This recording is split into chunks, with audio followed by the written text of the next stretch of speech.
ज्ञानतिमिरान्धस्य ज्ञानाञ्जनशलाकया चक्षुरुन्मीलितं येन तस्मै श्रीगुरुवे नमः। श्रीचैतन्यमनोभीष्टं स्थापितं येन भूतले स्वयं रूपः कदा मह्यं ददाति स्वपदान्तिकम्। वन्देऽहं श्रीगुरौ श्रीयुतपदकमलं श्रीगुरून् वैष्णवांश्च श्रीरूपं साग्रजातं सहगणरघुनाथान्वितं तं साजिवं साद्वैतं सावधूतं परिजनसहितं कृष्णचैतन्यदेवं श्रीराधाकृष्णपादान् सहगणललिता श्रीविशाखान्वितंश्च। हे कृष्ण करुणा सिन्धो दीनबन्धो जगत्पते गोपेशा गोपिका कान्त राधा कान्त नमोस्तुते। तप्त काञ्चन गौरांगी राधे वृन्दावनेश्वरी वृषभानुसुते देवी प्रणमामि हरिप्रिये। वाञ्छाकल्पतरुभ्यश्च कृपा सिन्धुभ्य एव च पतितानां पावनेभ्यो वैष्णवेभ्यो नमो नमः। श्रीकृष्ण चैतन्य प्रभु नित्यानंद श्री अद्वैत गदाधर शिवासादि गौर भक्तवृंद। हरे कृष्ण कृष्ण कृष्ण हरे हरे, हरे राम राम राम हरे हरे। नमो महावदन्याय कृष्ण प्रेम प्रदायते कृष्णाय कृष्ण चैतन्य नाम्ने गौरत्विषे नमः। शिक्षकाष्टक। चेतो दर्पणमार्जनं भवमहादावाग्निर्वापणं श्रेयः कैरवचन्द्रिका वितरणं विद्यावधुजीवनम् आनन्दाम्बुधिवर्धनं प्रतिप्रदं पूर्णामृतस्वादनं सर्वात्मा स्नपनं परं विजयते श्रीकृष्ण संकीर्तनम्। नाम्नाकारि बहुधा निज सर्वशक्ति तत्रार्पिता नियमितः स्मरणेन कालः एतादृशी तव कृपा भगवन् ममापि दुर्दैवं निदृशं निह जानिनानुरागः तृणादपि सुनिचेन करोरपि सहिष्णुना अमानिना मानदेन कीर्तनया सदा हरि। न धनं न जनं न सुन्दरीं कवितां वा जगदीश कामये मम जन्मनि जन्मनि ईश्वरे भवतात् भक्तिरहेतुकी त्वयि। अये नन्दतनुज किङ्करं पतितं मां विस्मे भवाम्बुधौ कृपया तव पादपङ्कजस्थित धूलिसदृशं विचिन्तय नयनं गलदश्रुधारया वदनं गदगदरुद्धया गिरा पुल्कैर्निचितं वपु कदा तव नाम ग्रहणे भविष्यति। युगायितं निमिषेण चक्षुषा प्रवशायितं शून्यायितं जगत्सर्वं गोविन्द विरहेण मे आश्लिष्य वा पादरतां विनाष्टु मामदर्शनं मर्महतां करोतु वा यथा तथा ववदधातुलं पिटो मत्प्राणनाथस्तु स एव नापरः मत्प्राणनाथस्तु स एव नापरः। हम लोग आदि 6 वो श्रवण कर रहे हैं, आदि लीला और अद्वैत महाप्रभु की महिमा, उसको हम लोग श्रवण कर रहे हैं। सबसे बड़ी महिमा तो उनकी वही है कि तुलसी पत्र और गंगा जल का अभिषेक करा करा के शालिग्राम के ऊपर उन्होंने हम पर इतनी बड़ी कृपा करी कि साक्षात श्री कृष्ण को यहाँ पर बुलाया धरती पर और चैतन्य महाप्रभु के रूप में भगवान श्री आए और भगवान आकर के हमको भक्ति सिखा कर गए। हम पर इतनी विशेष कृपा की, हम जैसे कलयुगी लोगों पर जिनसे योग साधन तप बल कुछ है नहीं, हमारे अंदर जैसे गुण होने चाहिए कुछ भी नहीं है।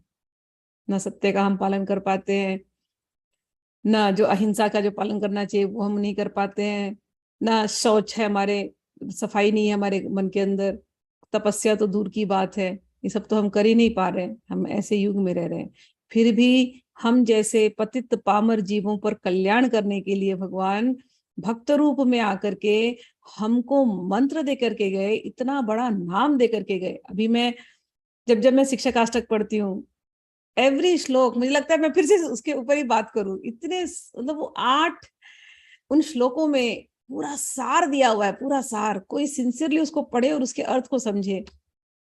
नामना आकारी बहुधा निज सर्वशक्ति तत्रार्पिता नियमते स्मरणे न कालः। कितनी बड़ी बात कहते हैं। इतने नाम है भगवान आपके, इतने नाम। कलयुग में हर नाम में आपने अपनी सारी शक्ति दे करके रखी है। तत्रार्पिता सर्वशक्तिश। और इतने आप दयालु हैं प्रभु। नियमिता स्मरणे न काला। कोई नियम नहीं, कोई काल नहीं। आपने कहा हर क्षण आप स्मरण करते रहो, बस यही कहा आपने हमसे। हर क्षण क्या करना है? भगवान के नामों का स्मरण करना है। और आगे बिल्कुल उसकी जो सेकंड लाइन है वो हम लोगों की दशा है। दुर्दैव मिदृशा महजानी नानुराग। हे भगवान, ये हमारा दुर्दैव है। आप कितनी बार अवतार लेते हैं, कितनी बार सिखा करके जाते हैं, लेकिन हमारा दुर्दैव है कि हमें इनके प्रति आकर्षण नहीं है। प्रभु क्या करें। और जब पढ़ते हैं शिक्षकाष्टक तो उसमें कहते हैं अंत में, भगवान हम तो है नहीं किसी लायक, फिर भी आप हम पर कृपा करो प्रभु, आपकी कृपा बन जाए, जन्म जन्म हमें आपकी भक्ति मिले। और एक कृपा और कर दो प्रभु, हम आपके चरणों की धूल हैं, अपने चरणों की धूल के समान हमको आप समझ लो प्रभु। ऐसी ऐसी भावना ये देख करके कौन गए हमको? ये जो मैं शिक्षकाष्टक रोज पढ़ती हूँ, चैतन्य महाप्रभु देख करके गए। साक्षात श्री कृष्ण 550 साल पहले बिल्कुल हमारे जैसे बन करके आए, हमारे जैसे। कोई अंतर नहीं। उनके फोटो को देखो और अपने आप को देखो, अंतर खाली उनके उनके क्वालिटीज में है, वो भगवान है। लेकिन हमारी जैसी लीलाएं करके गए ना, हमको बताने के लिए कि जैसे मैं भक्ति कर रहा हूँ तुम भी भक्ति कर सकते हो। जैसे मैं नाम लेता हूँ कृष्ण कृष्ण करता हूँ, तुम बिल्कुल ऐसे ही करो, कृष्ण कृष्ण कृष्ण करो। मैं जैसे राधा भाव में खोया रहता हूँ, तुम भी ऐसे राधा भाव में खोए रहो। तुम राधा रानी के चरण पकड़ लो। अब जब हम डीप में जाएंगे ना, मध्य लीलाओं में, तब आप देखेंगे। और अंश की लीलाओं में तो मतलब वो जो उनकी लीलाएं अद्भुत अद्भुत, समझा भी नहीं सकते उसको। इतनी सुंदर लीलाएं भगवान चैतन्य महाप्रभु की। साक्षात राधा रानी प्रकट हुई हैं उनके रूप में। और हम जैसे जीवों को दया देने के लिए, दया करते हुए, उनको पता है राधा रानी स्त्री भाव है ना, तो दया ज्यादा है उनके अंदर। इमोशनल कंटेंट स्त्रियों में ज्यादा होता है। तो हम जैसे जीव कहते हैं ना कि भगवान तो कई बार बोलेंगे कर्म कर्म बराबर नहीं, कर्म ठीक करो, कर्म ठीक करो। पूरा गीता में भगवान ने कर्म दिया है ना, पहले के 3 4 5 चैप्टर में। ऐसा नहीं कि केवल कर्म की बात करी, भगवान से भी बढ़कर के कोई दयालु नहीं है। तो लोगों की एक तरफा दृष्टि है। मुझे तो कहीं नहीं ऐसा एक तरफा दिखाई दिया। फिर भी कई बार हम गीता पढ़ते हैं क्योंकि ज्ञान की बातें होती है, तो ज्ञान की बातों में लोगों के दिमाग में बढ़ जाता है कर्म। कर्म करोगे राइट तो भगवान को पाओगे। लेकिन राधा रानी के जब आप देखो तो वो इतनी दयालु है, इतनी दयालु है कि ये जीव, वो भगवान को बोलती है ये जीव पड़ गए कलयुग में गलती से, इनसे कर्म जगह जगह पे गलत होने वाले हैं। ये काली कोठरी के समान है। कलयुग मतलब काली कोठरी, काला काला, कली मतलब काला।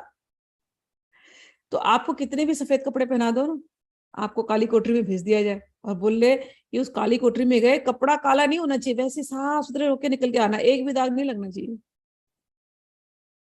और आप जा रहे हैं बच बच के काली कोठरी में, एक ना एक दाग तो लगने का चांस है कि नहीं? सब जगह कालिक है कहीं तो। कलयुग का यही हाल है। हम लोग प्रयास कर रहे हैं दिन रात अपने आप को साफ रखने का, कोशिश करते हैं हम लोग। और राधा रानी देख रही है, प्रयास कर रहे हैं लोग, लेकिन ये काली कोठरी है कलयुग। तो राधा रानी दया करती है और बोलती है, और भगवान को कहीं ना कहीं प्रेरित करती है, क्योंकि राधा रानी भगवान की आत्मा है। हमें लगता है कि भगवान प्रेरित हो रहे हैं, लेकिन प्रेरणा देने वाली राधा रानी। जब रसिक भक्तों की जब बातें आप सुनेंगे ना, तब आपको समझ में आएगी। और जीवों पर कल्याण करने के लिए भगवान राधा रानी का भाव, वो वात्सल्य वाला भाव लेकर के प्रकट होते हैं, वो प्रेम वाला भाव लेकर के प्रकट होते हैं। पतित से पतित का भी उद्धार करना है। कलयुग है तो क्या हुआ, जो भगवान के चरणों में लगा है उसके लिए कलयुग कलयुग नहीं है, वो तो सतयुग में ही है। कलयुग में हजारों दुर्गुण हो सकते हैं, भागवत पढ़ते हैं तो उसमें लिखा गया है हजारों दुर्गुण है, और सच बात है, लेकिन एक कलयुग में सद्गुण है। आप भगवान का नाम ले ले, बस भगवान के नाम से आपका कल्याण हो जाएगा, केवल भगवान का नाम लेना है। भगवान के नाम क्या है?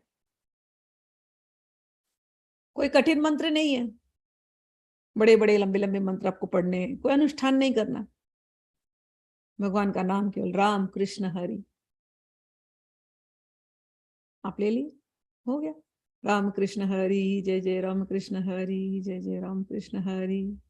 सीताराम राधे श्याम, सीताराम राधे श्याम, सीताराम राधे श्याम। हरि सुंदर नंद मुकुंदा, हरि नारायण हरि ओम, हरि सुंदर नंद मुकुंदा, हरि नारायण हरि ओम।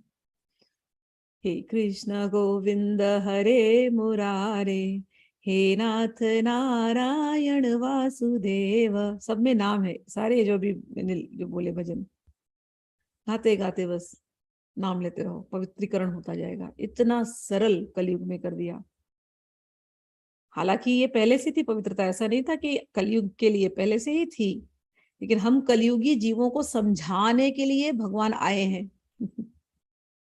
लेकिन उनको प्रकट करने में जिन्होंने विशेष रूप से प्रार्थना की वो है अद्वैत आचार्य। अद्वैत आचार्य वो आचार्य के रूप में आए हैं और भक्ति को उन्होंने आगे बढ़ाया। भगवान चैतन्य महाप्रभु की सहायता करी। भगवान के वो अंग है, अंग, right hand left hand Nityananda Prabhu और अद्वैत आचार्य। अद्वैत आचार्य उम्र में बड़े हैं, बाद में आए ना चैतन्य महाप्रभु, लेकिन अद्वैत आचार्य अच्छी तरह जानते हैं कि ये भगवान के ही अवतार है। और भगवान भी भले छोटे हैं लेकिन उनको गुरु जैसा ही मान दे रहे हैं। भगवान वो लीलाएं करते हैं, लेकिन भगवान अपने हर लीला में मान अपने माता पिता को देते हैं, अपने सखाओं को देते हैं, अपने जो भी भगवान के साथ है, जिसके साथ जैसा रिलेशन, जैसा रिश्ता निभाना है।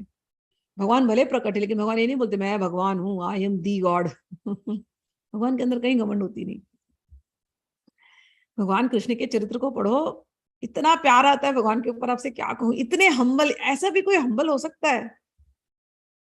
At the same time is king.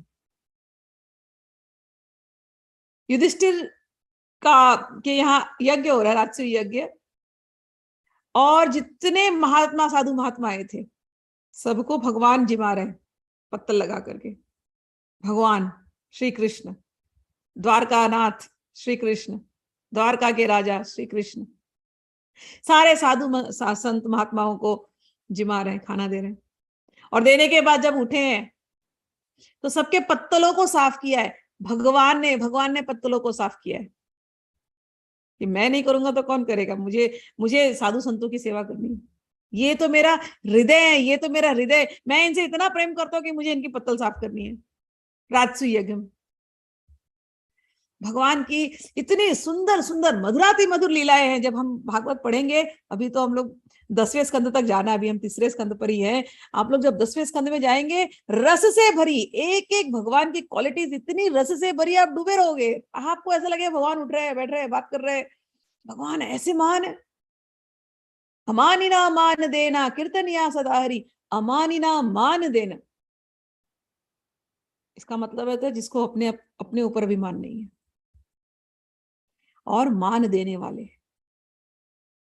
ये भगवान के अंदर ही घटित होता है, जीवों में घटित नहीं हो सकता। अमानी भगवान जानते हैं मैं भगवान हूं, लेकिन अपने मित्र का रथ हाँक रहे, रथी बन रहे। Can you imagine? रथी बनना मतलब क्या होता है? हमारे युग में रथ नहीं होता, हमारे युग में कार ड्राइवर होता है समझे ना? भगवान सारथी बन रहे, ड्राइवर ऑफ द चैरियट अपने मित्र के लिए। भगवान की क्या क्या लीलाएं कहूं, एक एक लीलाएं इतनी सुंदर हैं और इतना हम्बल हो जाते हैं अपने भक्तों के लिए। और फिर जब उनका वो विराट स्वरूप प्रकट होता है तो जैसे उनके रोंगटे खड़े होते हैं, अर्जुन के हमारे भी रोंगटे खड़े हो जाते हैं। भाई किस रूप को देखें, फिर लगता है नहीं भगवान आप ये हमारे साथ ये वाली लीलाएं किया करो, प्यारी वाली लीलाएं किया करो। आपका विराट स्वरूप होगा जिसके लिए होगा, हमारे लिए नहीं है। अब हम लोग आगे बढ़ते हैं अद्वैताचार्य के ऊपर। अद्वैताचार्य गुरु रूप में आए, ठीक। और भगवान तो उनके शिष्य जैसे ही उनको नमस्कार कर रहे, इसलिए नमस्कार कर रहे कि मध्वाचार्य संप्रदाय से ही अद्वैताचार्य थे। गौड़ी वैष्णव संप्रदाय मध्वाचार्य संप्रदाय कहलाई जाती है। और उन्हीं के अंदर ईश्वरपुरी जो चैतन्य महाप्रभु के गुरु थे वो भी आएंगे और अद्वैताचार्य भी उनके एक गुरु है। ठीक है, अब हम लोग आगे बढ़ते हैं। कल हमने 60 श्लोक तक किया था, आज प्रयत्न करेंगे इसको, इस अध्याय का हम उपसंहार करेंगे। अब इन्होंने, कृष्णदास कविराज जी ने भगवान कृष्ण ने जो जो लीलाएं की थी उनमें से कुछ लीलाओं को लिया है ये बताने के लिए कि भगवान कृष्ण के साथ जो जो भी आए थे, माता थे, पिता थे, सखा थे, सब भगवान के दास बनना चाहते थे। दास से बढ़कर के कोई भावना नहीं है। आप कोई भी रिश्ते में रहो, लेकिन दास, दास मतलब सेवा की भावना, कि हम हमेशा भगवान की सेवा करें, ऐसी अच्छी सेवा करें जिससे भगवान प्रसन्न हो जाए। इस भावना से भगवान की पूजा करना या भगवान की सेवा करना, उसको कहते हैं दास। तो अब आगे पढ़ते हैं।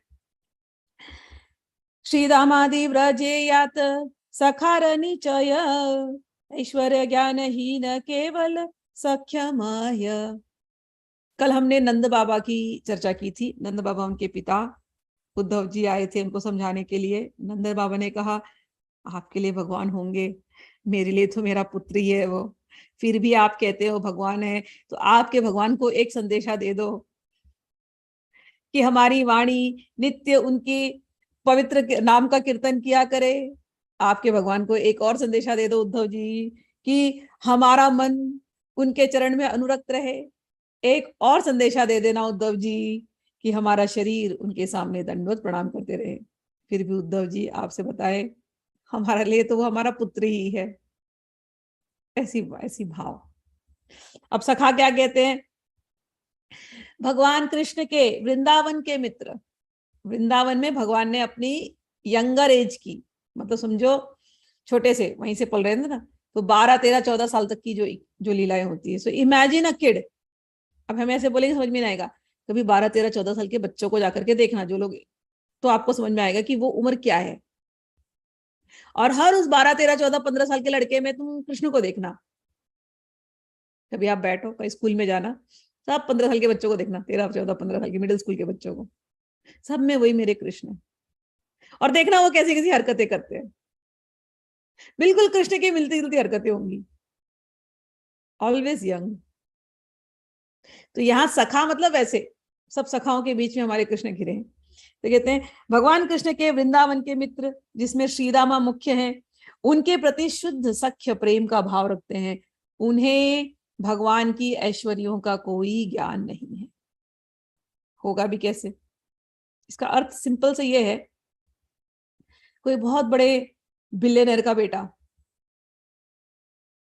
उसको रख दिया किसी हॉस्टल में, रखते हैं ना, ट्रेंड है ना कि माता पिता नहीं संभाल पाते तो उसको किसी हॉस्टल में, कोई बड़े वाले स्कूल में, इंटरनेशनल स्कूल का, कहीं तो मसूरी में, दार्जिलिंग में कोई खुला होगा, दून स्कूल एक्सेट्रा, वहां पर छोड़ दिया। अब वहां पर तो रह रहे, तो कोई बड़े बिलियनर का भी बेटा है, कोई बड़े राजा का भी बेटा वहां पर होगा, कोई एक नॉर्मल आदमी का भी बेटा वहां हो सकता है, मिडिल क्लास का जो अफोर्ड कर सकते हैं। लेकिन ये सारे बच्चे एक साथ पल रहे हैं। अब उनको थोड़ी ना फर्क पड़ता है तुम्हारे पिताजी क्या थे या तुम क्या हो, या हो सकता है तुम्हारे नाम पे करोड़ों की प्रॉपर्टी हो, लेकिन बच्चों को थोड़ी ना पता है। बच्चों के लिए तो बच्चे ही, बच्चे के लिए तो वो मेरा मित्र है, वो साथ में बैठ के खाएंगे, पिएंगे, खेलेंगे, मस्ती करेंगे। एज दे बहुत बड़े जब हो जाएंगे तब डिफरेंस मालूम पड़ता है, छोटे में थोड़ी ना मालूम पड़ता डिफरेंस। तो जितने भगवान के सखा है, भले ही व्रजेंद्र नंदन है, मतलब राजा के, इनके पिताजी वहां के राजा है, नंद गांव के, लेकिन इनको थोड़ी ना लगता है ऐसा, ये तो हमारे सखा है। उनके कंधे पर चढ़ करके खेल रहे हैं, उनको अपना शिष्य बना लेते कई बार।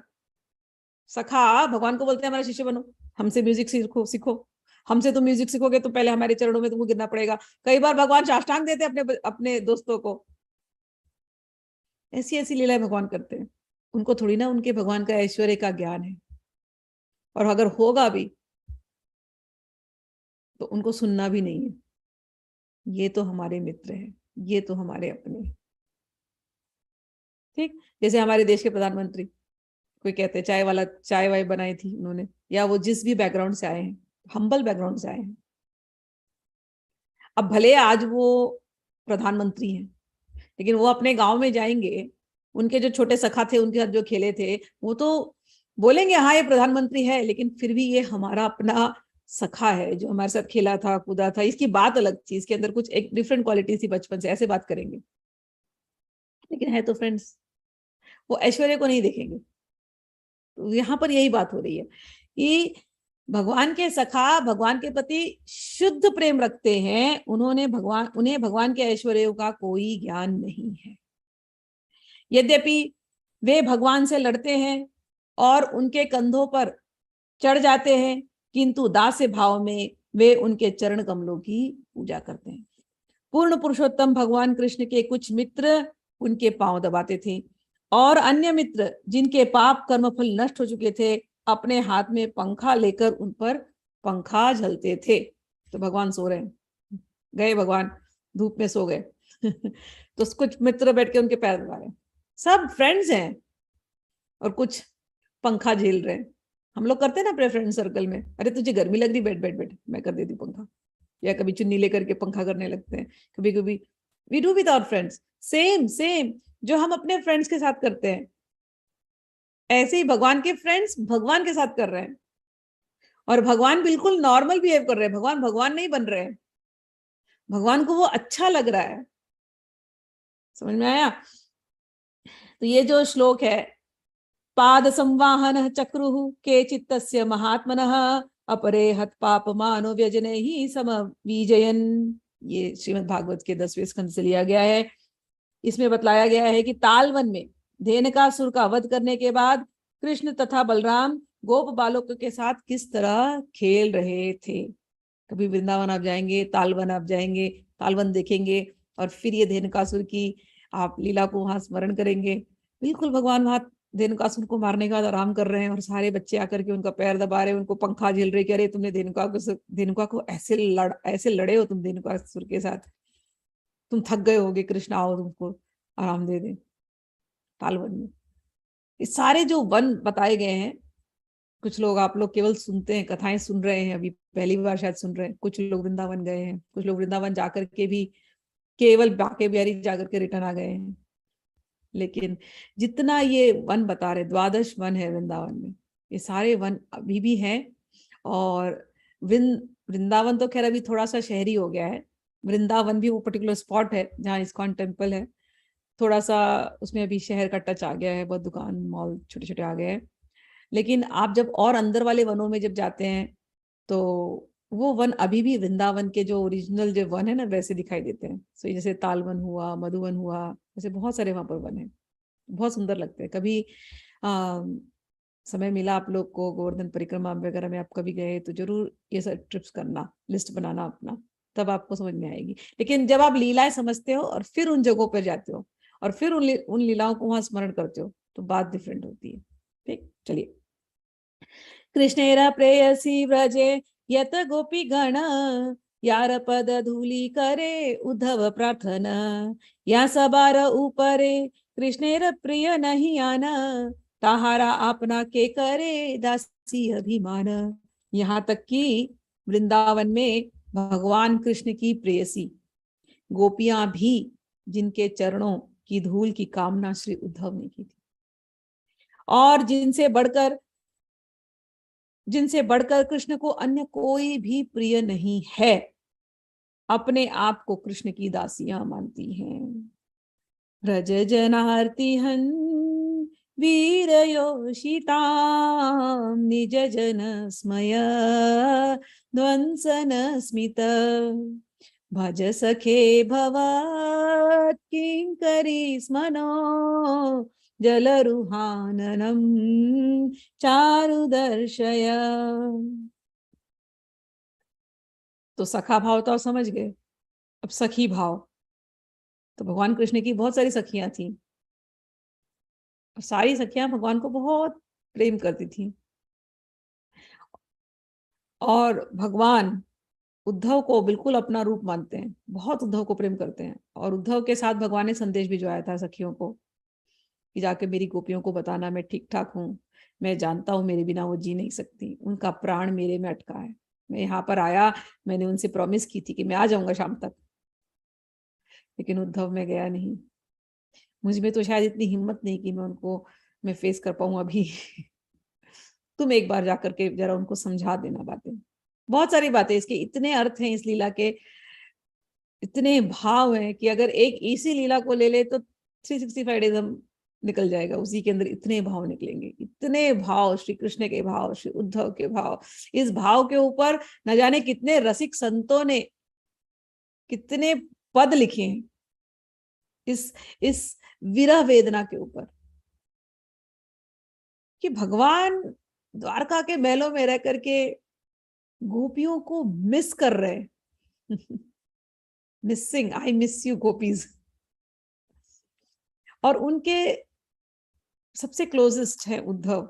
उद्धव देखते इतना क्या मिस कर रही है इनको, गोपियों को क्या है ऐसा गोपियों में, समझा दो उनको। भगवान ने संदेशा भेजा, जाओ उद्धव तुम एक बार समझा के आ जाओ, शायद तुम्हारी बात समझ जाए। मैं तो समझा नहीं सकता उनको, मैं जानता हूँ वो क्या है, मैं जानता हूँ कि वो मुझे कितना प्रेम करती है। उनके प्रेम का तो मैं ऋणी हूं, मैं तो समझा ही नहीं पाऊंगा उनके प्रेम को, मैं कैसे रिस्पॉन्ड करूं। भगवान घुटने टेक देते गोपियों के प्रेम के आगे कि मैं इनके प्रेम जितना इन्होंने मुझे प्रेम दिया मैं दे ही नहीं सकता, मैं इनके सामने दिवालिया हो जाता हूँ, बैंकरप्ट। मैं सबको बोलता हूँ ये यथा माम प्रपद्यन्ते ताम सदैव भजामि, मैं सबको बोलता हूँ तुम जैसा मुझे प्यार करोगे मैं वैसा प्यार करूंगा। लेकिन हे उद्धव, गोपियों की बात अलग है। वो जैसा मुझे प्यार करती मैं वैसा प्यार नहीं कर पाता हूँ, मैं दे ही नहीं सकता, मैं ऋणी हूँ, ऋणी हूँ। उन्होंने इतना कुछ मुझ पर न्यौछावर किया है, उनका आत्मा आत्मा उन्होंने मुझ पर न्यौछावर कर दी है। अपने प्राणों को संभाल के रखती है इसलिए कि मुझे कहीं तकलीफ ना हो जाए। ऐसा कोई मुझे कैसे प्रेम कर सकता है? प्रेम की कोई सीमा, चरम सीमा कोई पार कर गया तो वो मेरी गोपियां हैं। उद्धव मैं तो ऋणी हूं इनका, मैं इनको नहीं रिटर्न कर सकता। हाँ तुम थोड़े न्यूट्रल हो, तुम मेरी गोपियों को जानते नहीं, शायद तुम जाकर के तुम ज्ञानवान हो, क्योंकि प्रेम जहां होता है वहां ज्ञान नहीं चलता, वहां लॉजिक नहीं चलती, वहां बुद्धि नहीं चलती।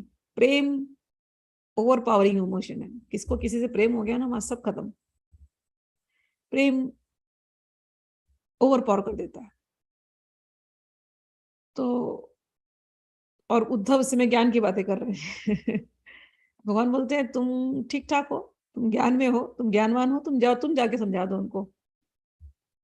और ऐसा उद्धव वहां जाते हैं ज्ञान की अपनी गुदड़ी को लेकर के एक सबको समझा दूंगा, उल्टा ऐसा हो जाता है ज्ञान गुदड़ी फट जाती है, उनके ऊपर भी प्रेम का रंग चढ़ जाता है, और आकर के उल्टा कृष्ण को डांटने लगते हैं कि तुम कैसे निष्ठुर हो। तुम कैसे निष्ठुर हो, तुम्हें क्या प्रेम समझ में नहीं आता? ऐसी गोपियों का प्रेम, तुम कैसे निष्ठुर हो, तुम इतना उनको तकलीफ क्यों दे रहे हो? और उद्धव कहते हैं ऐसा प्रेम ये गोपियों ने किया है, हम भगवान को याद करना चाहते लेकिन भगवान इनको भूल नहीं रहे। और याद, इनको तो याद ही करना क्या है, इनको नहीं पता ये तो कृष्ण में है, ये तो कृष्ण हो चुकी है, ऐसा ऐसा इनका स्मरण है भगवान को लेकर के। हमको तो साधना करनी पड़ रही है भगवान को याद करने के लिए, ये गोपियों को कुछ नहीं करना पड़ रहा। वो कृष्ण में है, उनका थॉट, उनका चलना, उनका फिरना, उनकी बातें करना, उनका जो कुछ भी है, मुख से केवल एक ही बात निकलती है, कृष्ण कृष्ण कृष्ण। वो जहां देखती है केवल कृष्ण। वृंदावन के किसी कीट भृंग को भी देख ले तो बोले ये कृष्ण है, भौरे को देखती तो कृष्ण। ऐसी दशा। राधा रानी के दर्शन करते हैं, ऐसा महाभाव ये क्या है? उन्होंने कभी एक्सपीरियंस ही नहीं किया था उद्धव ने। Love is the most overpowering force in the world. हमारे हमारे जिस युग में हम रहते हैं, जो कोई भगवान की बातें नहीं जानते, उसमें भी तो यही बात है ना, हम संसारी ही भी हो, समझो भगवान नहीं है हमारे जीवन में। लेकिन जब किसी लड़का लड़की को प्रेम हो जाए, या किसी को किसी से भी प्रेम हो जाए, 7 समुंदर पार किसी को किसी से प्रेम हो जाए, लॉन्ग डिस्टेंस, प्रेम से बढ़कर के ओवर पावरिंग फीलिंग नहीं है। सारे लॉजिक उसमें फेल हो जाते हैं। और प्रेमी व्यक्ति हमेशा उसके बारे में सोचता है जिससे वो प्रेम करता है, वो कुछ भी करता रहे संसार में, दिन भर काम करता रहे, लेकिन उसका मन ये रहेगा कब मैं अपने प्रेमी जिसको हम प्रेम करते उसको मिलने। उनकी एक आई हुई चिट्ठी के लिए भी वो इंतजार करेंगे, और अपने प्रेम को दुनिया से छुपा करके रखेंगे। प्रेम से बढ़कर के कोई फीलिंग नहीं। किसी किसी के अंदर, नारद भक्ति सूत्र आप पढ़ेंगे तो प्रेम की ये जो भावना किसी किसी के अंदर प्रकट होती है। नारद नारद नारद जी बोलते हैं, प्रकाशते क्वापि सुपात्रे, कोई सुपात्र होता है, उसके अंदर प्रकट होती है भगवान की भक्ति। और ये भक्ति, ये प्रेम ऐसा होता है, दिन ब दिन बढ़ती जाएगी, सूक्ष्म सूक्ष्म होती जाएगी, अनुभव में आती रहेगी।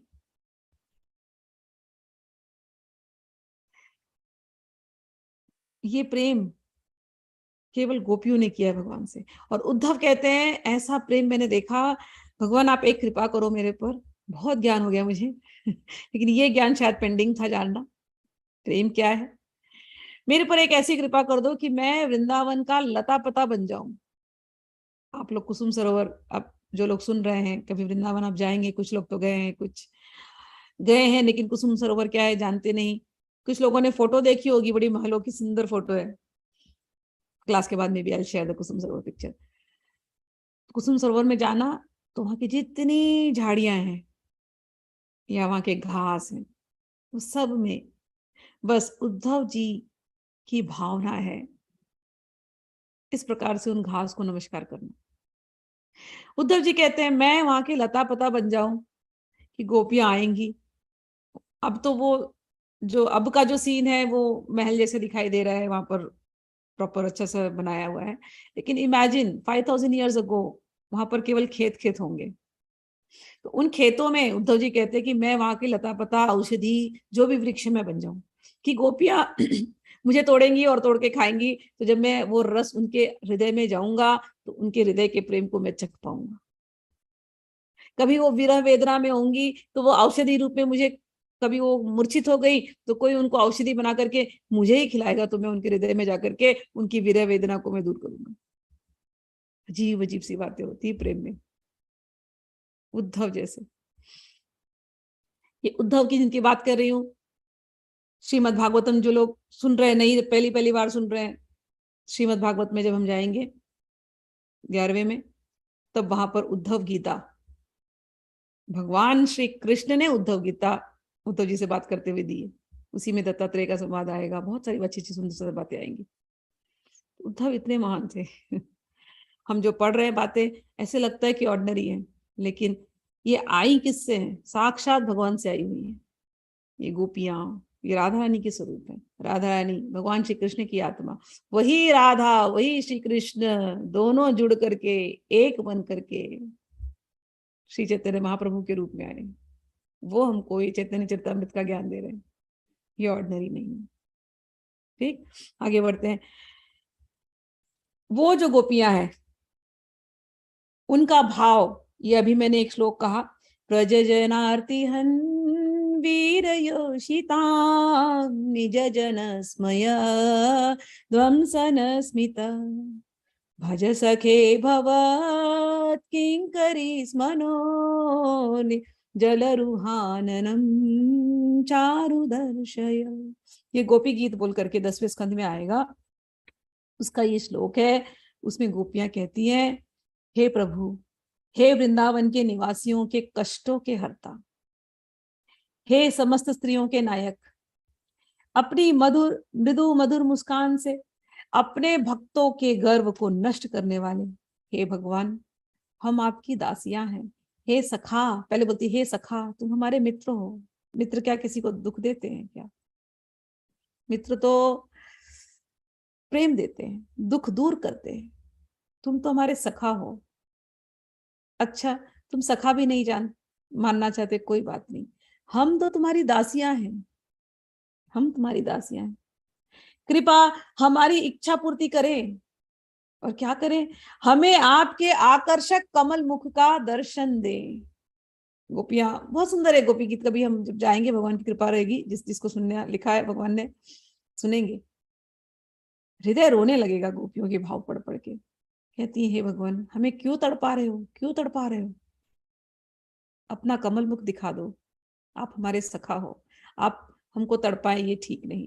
आपकी तो, आप लोगों का दुख दूर करते हो, अपने शरणागत के दुख दूर करना ये आपका गुण है।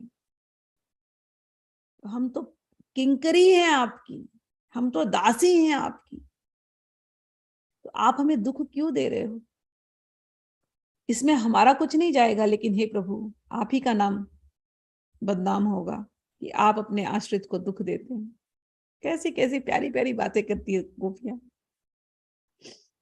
हे सखा, पहले सखा याद दिलाती, याद करो अपने आपको, आप हमें दुख मत दो, हम आपकी दासी हैं। हम केवल एक ही चीज तो चाहती हैं, बिना मूल की दासी, किंकरी, हम बिना मूल की दासी, कोई मूल नहीं चाहिए हमें प्रभु, बस अपना सुंदर कमल जैसा मुख, हे भगवान वो दिखा दो, अपने आकर्षक कमल मुख का दर्शन करा दो प्रभु। इतनी सी बात। आगे दूसरा एक भाव है भ्रमर गीत में। उद्धव वृंदावन आए,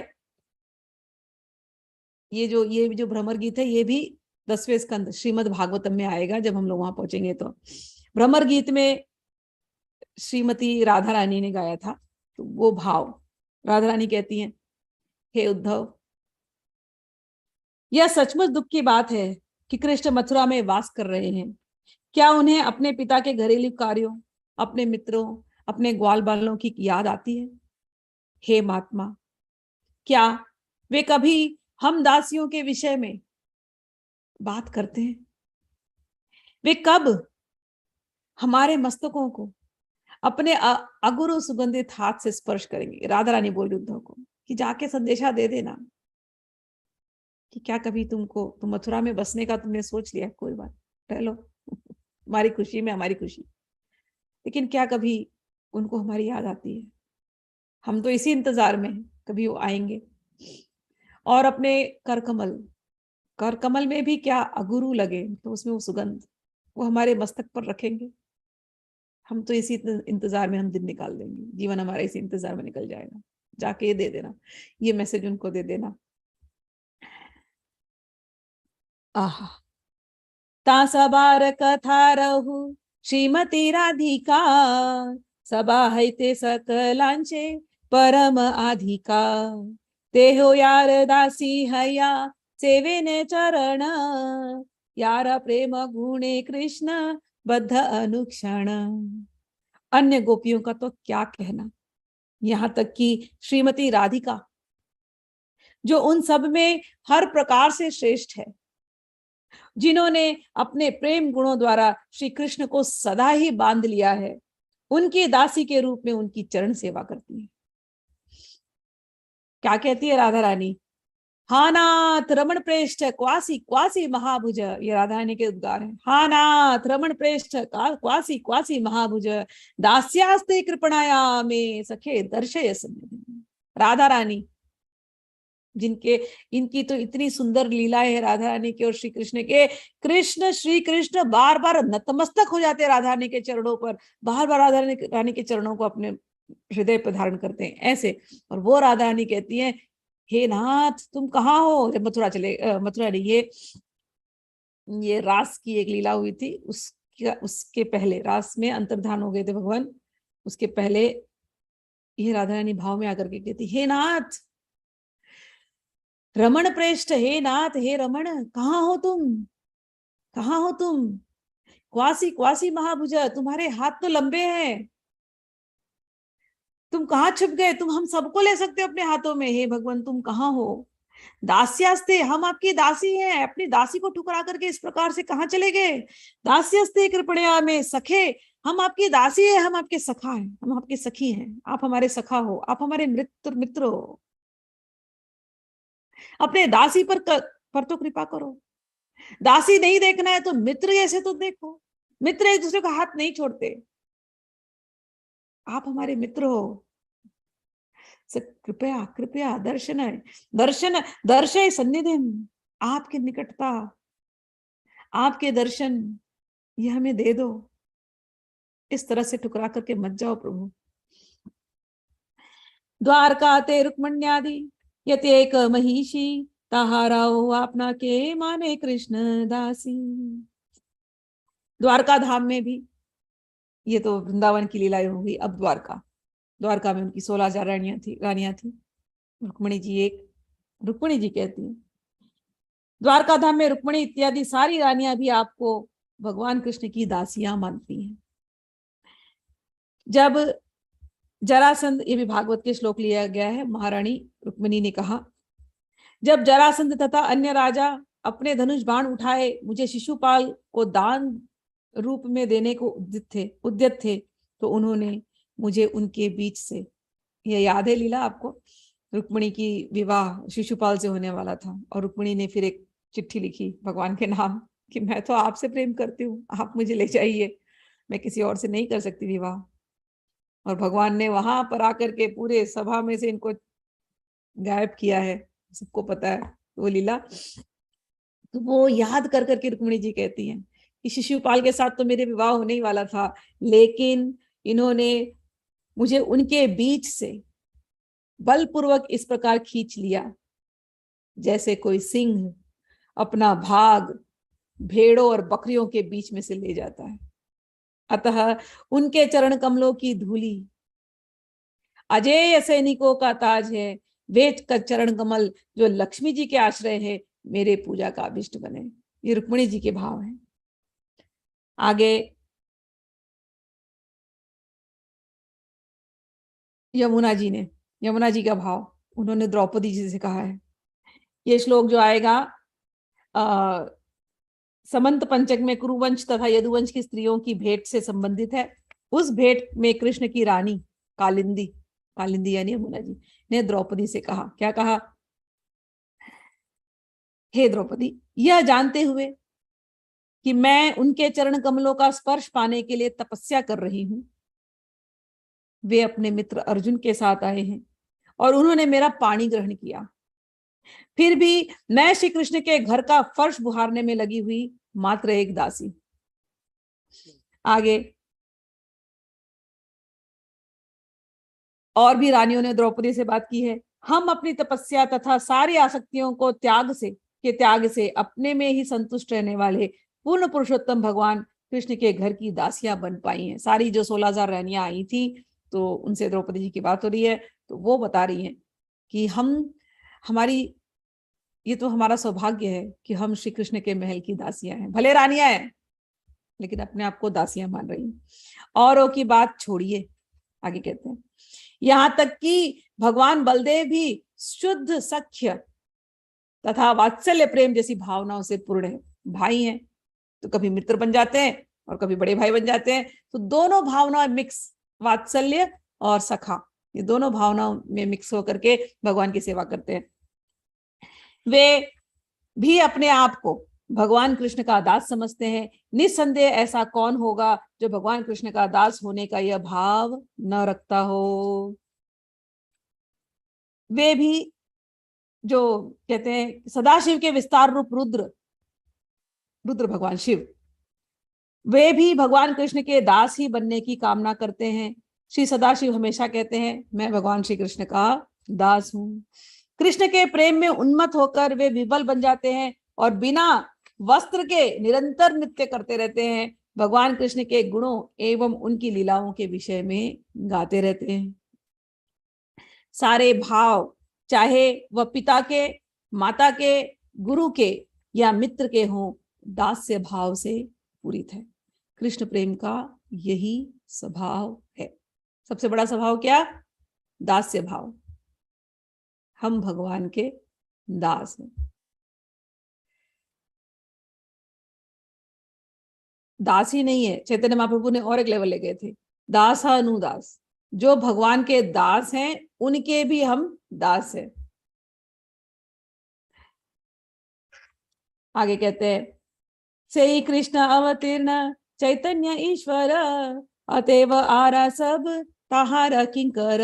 वे भगवान कृष्ण ही चैतन्य महाप्रभु के रूप में अवतरित हुए, अतएव सारे लोग उनके दास हैं। दास भावना, being a servant, serving the lord, भगवान की सेवा करना, इससे बढ़कर के कोई और चीज है ही नहीं दुनिया में, सेवा करना।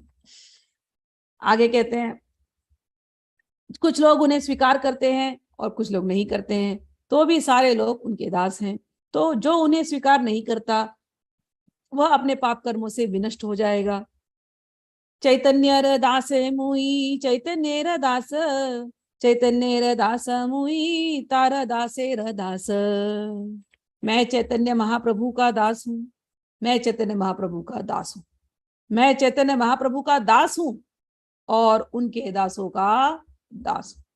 यह कहकर अद्वैत प्रभु नाचते हैं तथा जोर जोर से गाते हैं, फिर अगले क्षण में चुप होकर के बैठ जाते हैं। ये अद्वैत प्रभु के भाव है। निसंदेह दास भाव के उद्गम भगवान बलराम है, उनके बाद के सारे अंश इसी परमानंद भाव से प्रभावित होते हैं। अद्वैत आचार्य भगवान के पृथक विस्तार हैं, वे सदैव मन वचन तथा कर्म से उनकी भक्ति में लगे रहते हैं। वे अद्वैत आचार्य वाक्य कहे मुई चैतन्य अनुचर, मुई तारा भक्त मने भाव निरंतर। वे अपने वाणी से घोषित करते हैं, मैं भगवान चैतन्य का दास हूं। इस तरह अपने मन में वे सदैव दास भाव रखते हैं और यही कहते हैं, मैं उनका भक्त हूं। उन्होंने जल तुलसी दिया करे कायते सेवन, भक्ति प्राचार्य सब तारिला भुवन। उन्होंने गंगा जल तथा तुलसी दल अर्पित करके अपने शरीर से भगवान की पूजा की और भक्ति के प्रचार द्वारा सारे ब्रह्मांड का उद्धार किया। शास्त्र उन्हें भक्त अवतार कहते हैं। ऐसे अवतार का पद अन्य सबके ऊपर है। भगवान कृष्ण समस्त अवतारों के उद्गम है और अन्य सभी उनके अंश या अंश अवतार हैं। हम देखते हैं कि पूर्ण तथा अंश क्रमशः ज्येष्ठ तथा कनिष्ठ का की तरह व्यवहार करते हैं।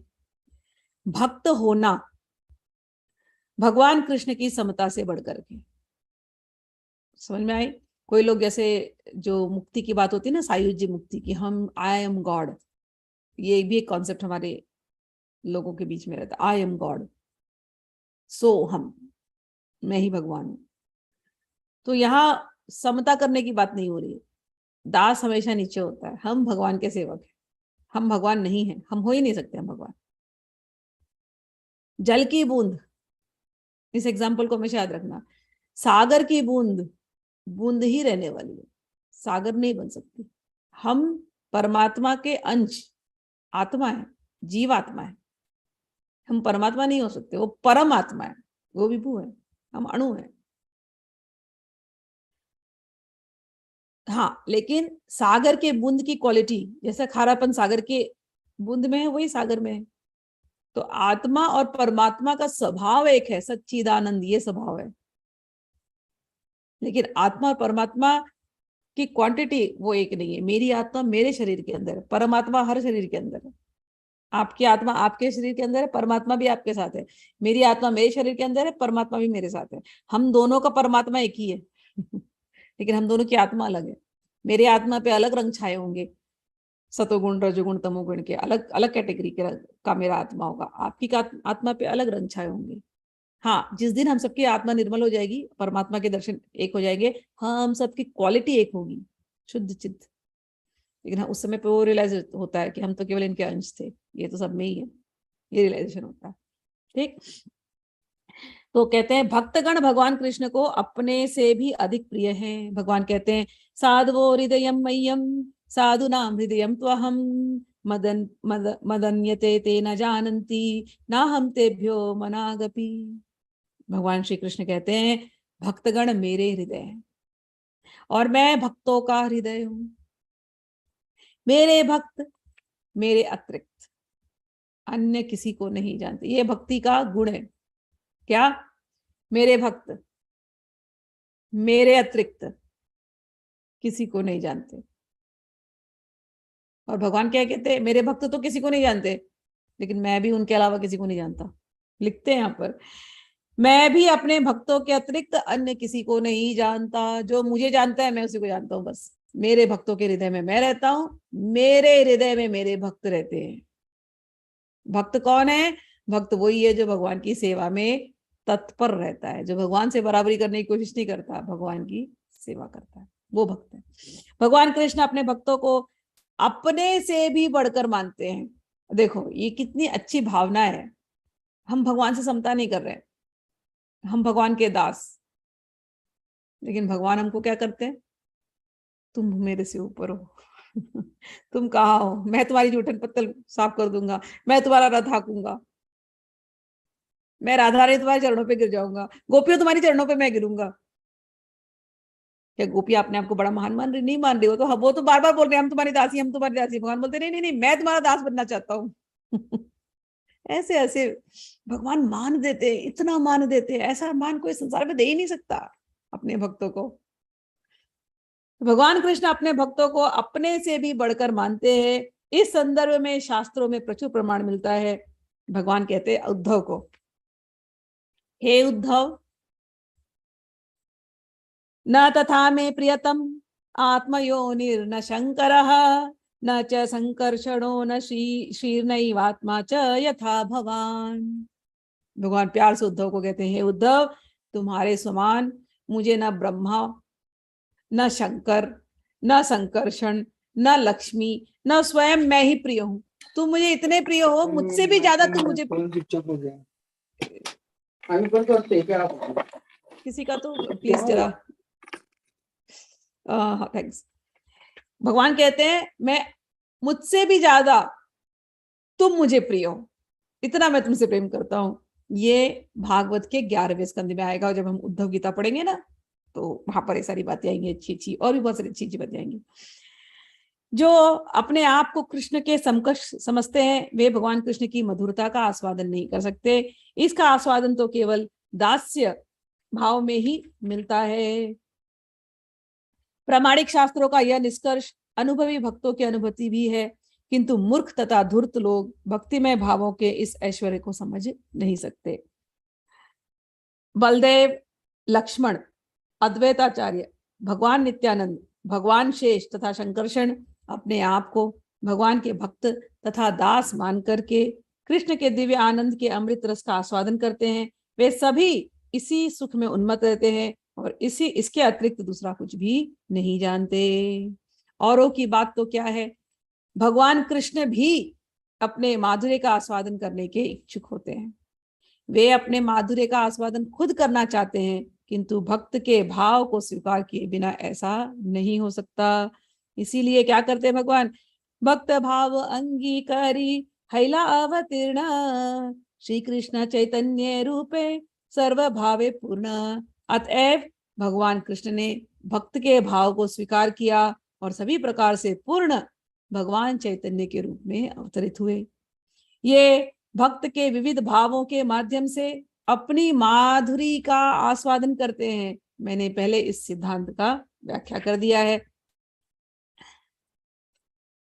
सारे अवतारों को भक्तों के भाव पाने का अधिकार है, इससे बढ़कर अन्य कोई आनंद नहीं। मूल भक्त अवतार संकर्षण है। श्री अद्वैत की गिनती ऐसे ही अवतारों में की जाती है। श्री अद्वैत आचार्य की महिमाएं अपार है, क्योंकि उनकी निष्ठावान हुंकार से इस पृथ्वी पर भगवान श्री चैतन्य का अवतरण हुआ। उन्होंने हुंकार की, उन्होंने बुलाया भगवान को, तो भगवान यहाँ पर आए, इसलिए उनकी तो महिमा अलग ही है। और क्या क्या उन्होंने? संकीर्तन प्रचारिया सब जगह तरिल अद्वैत प्रसादे लोक प्रेम धन पाइल। उन्होंने संकीर्तन का प्रचार किया अद्वैत महाप्रभु ने, और सारे ब्रह्मांड का उद्धार किया। उनकी ही कृपा से, अद्वैत आचार्य की कृपा से संसार के लोगों को भगवत प्रेम रूपी खजाना प्राप्त हुआ। भला अद्वैत आचार्य की असीम महिमाओं का वर्णन कौन कर सकता है। यहाँ मैं वही लिख रहा हूं जैसा मैंने महापुरुषों से जाना है। आचार्य चरणे मोर कोटि नमस्कार, इथे किछु अपराध न लाभे अमार। मैं श्री अद्वैत आचार्य के चरण कमलों में करोड़ों बार नमस्कार करता हूँ, कृपया इसमें अपराध न माने। आपकी महिमाएं करोड़ों समुद्र के समान अगाध हैं, इसकी माप की बात करना अवश्य ही महाअपराध है। जय जय श्री अद्वैताचार्य, जय जय श्री चैतन्य नित्यानंद आर्य। जय श्री अद्वैत आचार्य की जय हो, जय हो। श्री चैतन्य महाप्रभु तथा श्रेष्ठ श्री नित्यानंद प्रभु की जय हो, जय हो। इस तरह मैंने 2 श्लोकों में अद्वैत आचार्य के तत्व का वर्णन किया। हे भक्तों, अब पंच तत्वों के बारे में सुनो। श्री रूप रघुनाथ पदे यार आशा, चैतन्य चरितामृत कहे कृष्णदास। अपने गुरुजन श्री रूप तथा श्री रघुनाथ जी के चरण कमलों में प्रार्थना करते हुए, सदैव उनकी कृपा की कामना करते हुए, मैं कृष्णदास उनके चरण चिन्हों पर चलते हुए श्री चैतन्य चरितामृत कह रहा हूँ। इस प्रकार श्री चैतन्य चरितामृत आदि लीला के अंतर्गत श्री अद्वैत आचार्य की महिमाएं विषयक 6ठे अध्याय का भक्ति वेदांत तात्पर्य पूर्ण हुआ। तो इस प्रकार से हमने आदि लीला 6 समाप्त की, अद्वैत आचार्य की महिमाएं। अब हम लोग भगवान के जो बाकी के 5 भगवान चैतन्य के 5 स्वरूप पंच तत्व वो हम लोग पढ़ेंगे। हम लोग पंचतत्व का मंत्र पढ़ते हैं, भगवत गीता जब पढ़ते हैं तो रोज डेली में प्रेयर में वो होता है। तो हम लोग कल उसको और डिटेल में समझेंगे। कल आदि लीला फर्स्ट भाग का आखिरी चैप्टर है। चलिए अभी के लिए क्लास एंड करते हैं। जय श्री कृष्णा, हरि बोल। हरि बोल, हरि बोल, हरि बोल, राधे राधे।